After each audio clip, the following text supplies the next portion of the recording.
Hi, I'm Tim Turney. I'm standing in my garage shop in Roseville, California, which is Northern California, and I want to introduce to you a dovetail fixture for hand cutting dovetails. This is not a tutorial on making dovetails, it's basically a demonstration of a tool. There are a lot of people out there who know a lot about cutting dovetails. It's a skill that I have not been able to develop in many, many years of woodworking. I needed help, and so a year and a half or so ago I decided to try to develop something that would work for me. And I did. As far as I'm concerned, this is probably going to be one of the best tools for hand cutting dovetails on the market. It's a great guide.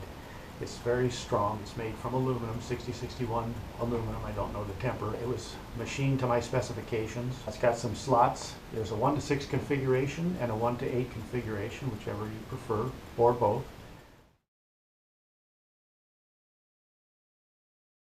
One is for softwoods, one is for hardwoods. It has positive guide slots that fit a narrow curved saw blade. This is a Lee Nielsen 15 ppi rip saw, and I use this pretty exclusively, although this will work with any saw with a kerf in the range of 16 to 22 mils, including Japanese saws. Whatever saw you have, if it fits in the kerf, it's going to work. It works better the closer you get to the 22 mil max or 23 mil max. It gives you a very positive capture, left to right, up and down, and you'll really enjoy that. It's got some markings on the side here. These are from the top underneath section here: 1/4, 3/8, half, 3/4, and 13/16, which is essentially 4/4. Those are just ballpark markings so that when you're sawing through from the blind side, which I'll show you in a minute, you'll know where you need to stop so that you don't cut past your scribe marks. Although you can use this tool on either side, this is typically how it sets up this way. Hold it down here firmly, and you can clamp this if you feel good about it. I don't ever clamp it, I don't need to, but clamping is just fine. You can also put it on the front side where your vision is this part here. So you're seeing from this side and the saw is coming in this way. You can do that.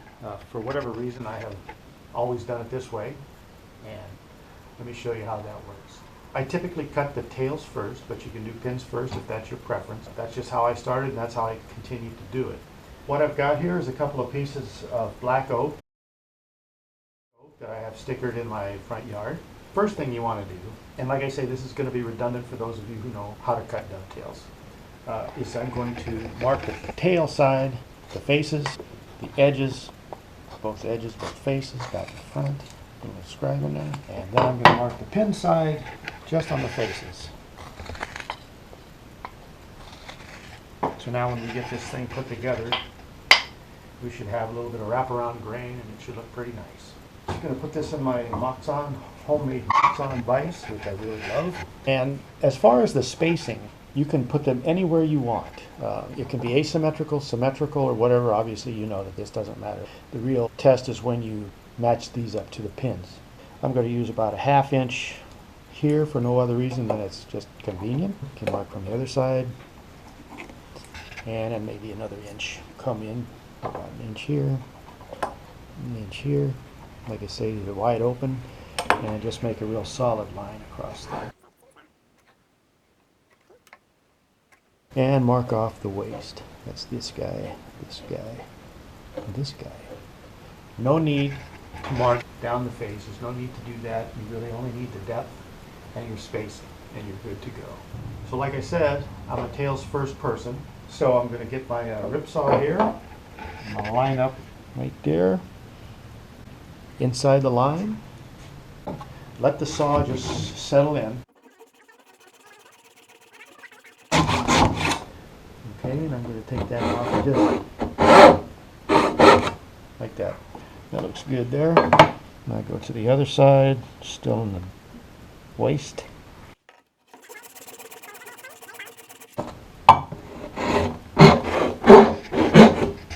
And again on this side.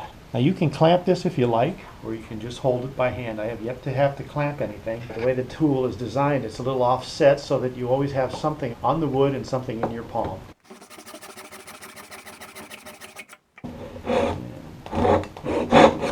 And the last cut. And I'll take this right down on the line. Next thing is to cut out the waste areas, which is one piece here in the center. And I use a little coping saw for that.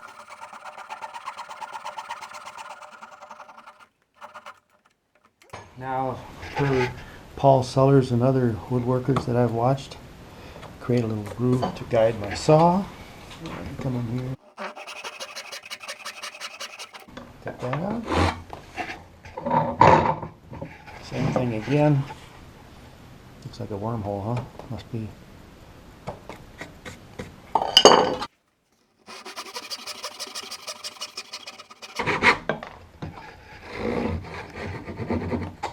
So now we're going to need to clean out this waste here. I'm going to do that with a chisel.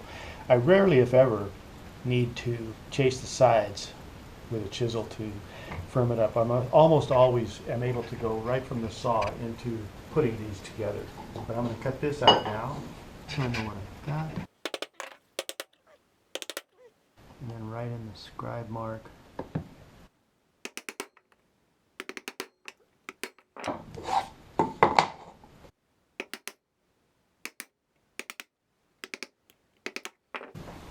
Overboard on the inside, but very little cleanup. Always have to get it real nice at the right depth on the bottom, and that's a good looking dovetail, I think. Okay, so the dovetail sides are done. They look pretty darn good to me. So now to mark the pins, I'm going to use this homemade fixture. Just like that. Get that in there. Capture it good. Take this piece here, line it up. Make sure you get the right depth. The pins I usually mark with a knife, as this is where it becomes critical to me, so that I have nice tight fitting dovetails. Mark the waist, and we'll start to cut. We're going to use the pin side, which is this side here.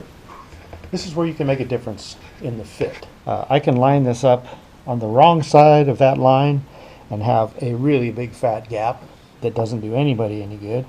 Or I can line it up right directly with that, and that's still too much. My preferred lining up of this is to get the right edge of the kerf in about the center of the groove of the knife cut. And that's where I'm going to start this out. Once again, let the saw settle.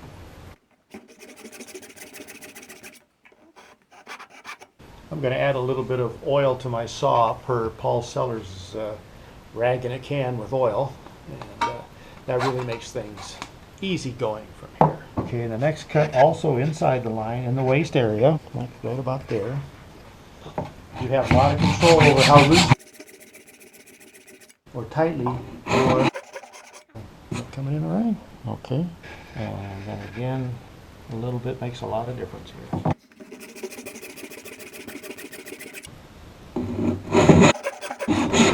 And the last cut, and you can see there's plenty of support since this is off-centered. Plenty of supports so that you get a positive positioning. Out to the scribe line.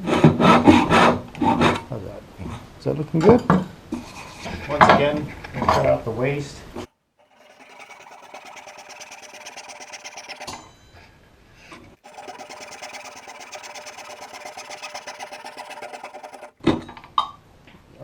I want to chop from this side, since this side is the show side.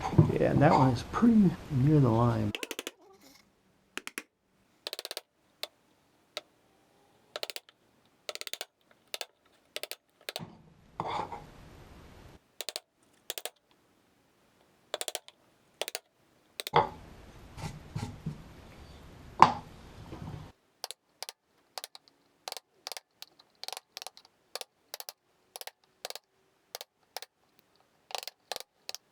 Like I said, very little work, if any, on the actual pin. You just want to make sure this sets to the bottom. So clean out the waist at the bottom. Good looking pins right there, I think. And now the true test: how is this thing going to fit together? Like a glove. And there you have it.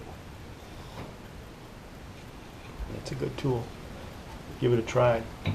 There will be information on where you can get these. This is my own development.